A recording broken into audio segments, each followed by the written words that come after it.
Be premature. There's still 4 minutes and 36 seconds left the third period, plus all 12 minutes in the final quarter. Plenty of time for Hausen to get back its act together again. Fernandez against Joel Banal. Juan Fernandez has to take matters into his own hands, but he didn't do it so well that time.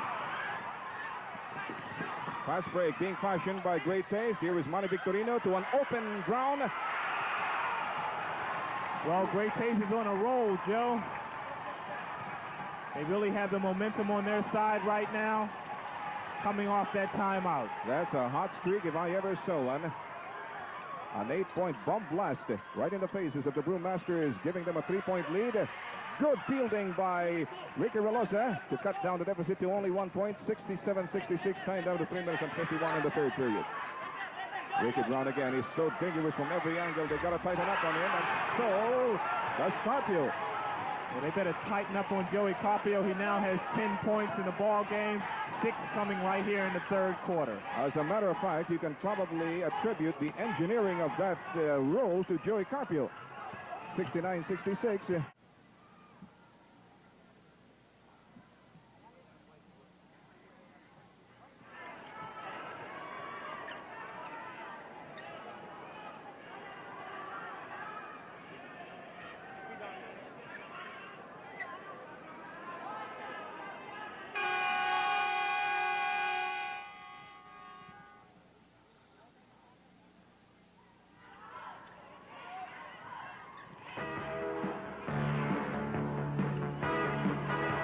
Masters need a basket in a hurry, and Juan Fernandez just delivered it for them with 3 minutes and 15 to go. It's another 1-point game, 69-68. We saw some minor changes in the Great Ace lineup. Arnie Thomas came right back into the game. That's him with the leather being watched by Ricky, brother Nick Brown. He too reported during that last timeout. And Manny Victorino goes about on his rampage, bring it all the way to the hole with a finger roll. 71-68, 2:53 left, 2 team fouls apiece. They've kept their fouls down to a bare minimum in this third quarter, making for beautiful action on the floor. Bounce pass by Juan Fernandez.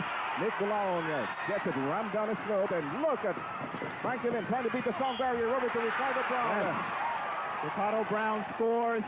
He's fouled by Tim Coloso. Good defense coming from Arnie Suarez. You can see it right there. Tim just gave Ricardo a little push that time. Well, contrary to the expectation of Bonnie Carbonell, that timeout he called was not able to stem the momentum of the coffee makers. Ricardo Brown, looking to sweeten the pot for great taste, is on his way, 74-68. Well, Joe, all of that started because of good defense coming from Arnie Suarez as he blocked Belong when he went to the hoop. Exactly, plus some splendid sniping from both Joey Carpio and Ricky Brown. And Moncruz almost lost it. Juan Fernandez must assert himself at this point. But he's not been doing that well yet, and they lost it again.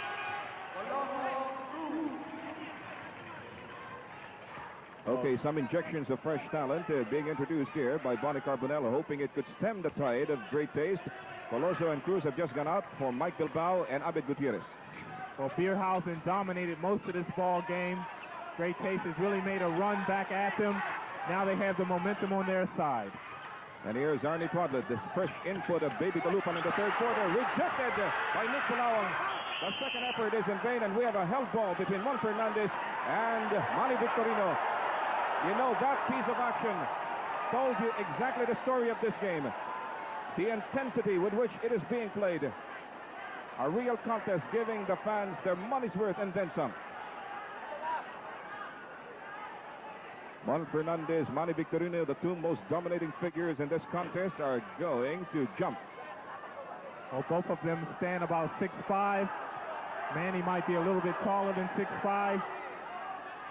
Let's see who wins the tap. Wow. It wasn't exactly a tap, was it? No way. Both guys found themselves in very awkward positions, simply allowing the ball to fall where it may. 74-68, 6-point lead being enjoyed by Great Taste. Hausen, however, is on the attack.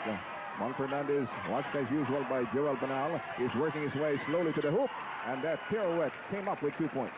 And this is normally about the time that Mon starts to take the ball game into his own hands. Well, they're down by 4. It's about time. Good swipe from behind by Mon Fernandez, but Brown keeps it alive for Great Taste. Quantless goes in for the finger roll, and Abed Gutierrez controls the defensive board. Fluid motion by Mike Bilbao to Abed Gutierrez. A heartbreaker for Beerhausen. Counter fast break being fashioned by Great Taste. Victorino and Mon Fernandez in a mid-air collision that drew howls from the crowd. Relosa goes for the bucket. Got it.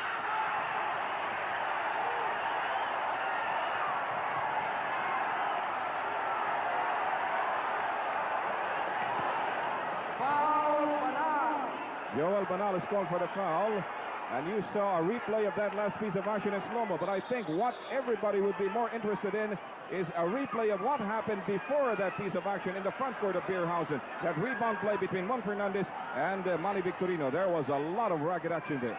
Well, what happened, Manny Victorino went strong to the hoop. It looked like a good block by Mon Fernandez with a lot of contact. No foul was called. The bottom line is Beerhausen came back. They scored. Yes, you see the block right there. Manny with a lot of arm action after the foul or after the block. Well, I don't know if my eyes are failing me, but it looked like a clean block by Mon Fernandez. Yes, it certainly did, Joe. 74-72. Enrique Relosa has a chance to pull up to within a point of Great Taste if he comes through, and he does with his three-point play. Very valuable development in this game. And that should give Great Taste pause. Joel Banal, Ricky Brown now, puts it up, top of the key, bullseye. This guy has been the big thorn, the scourge on the sides of the Brewmasters. Back to a three-point lead for Great Taste, 76-73, and look at Ricky Brown tightening up on Bilbao. The consummate transition player is Mr. Ricky Brown. The same goes for Mon Fernandez. Oh, what a heartbreaker.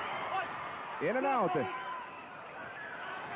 76-73, time down to 22 seconds. I don't know if Ricky Brown is aware of it, because if he were, they'd probably work this one out carefully to get the last shot at that basket before the third quarter expires. They are aware of it. Arnie Twadless is. Here's Manny Victorino. 6 seconds to go. He gets blocked by Mon Fernandez from behind. Mike Bilbao, Boulon with a jumper. Nope. And that's the end of a very colorful, very turbulent, very emotionally charged, very electrifying third period. More of the same after this break. Oh, we just got hit with a flying missile, and we'll be back.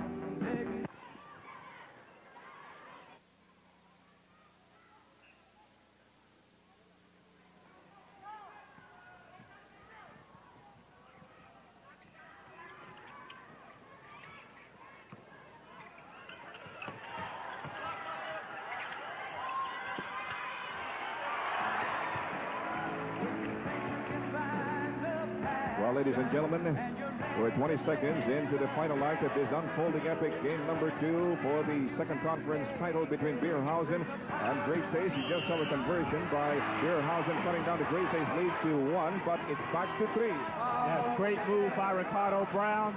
He had Gutierrez one-on-one. Gutierrez tried to play him too tightly. He has a chance for a three-point play. And at this point, I'd like to ask our bossman, Don Carlos A. Velez, if we have any accident insurance. That is for Norman Black and yours truly. We just got hit from behind by a flying projectile in the form of a chunk of ice thrown all the way up from the upper box. That score is 79-75 after that three-point play.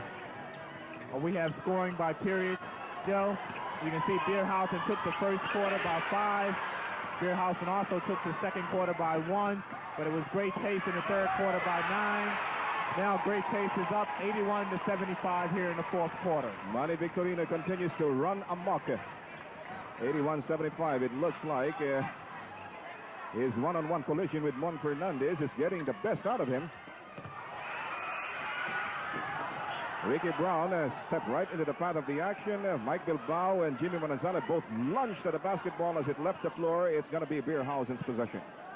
Jimmy is playing the game tonight. That's Jimmy Manasala, like this is the last game in his career. Well, that's the way to play the game. Relosa puts up a jumper in vain. And Jimmy Manasala, like you said,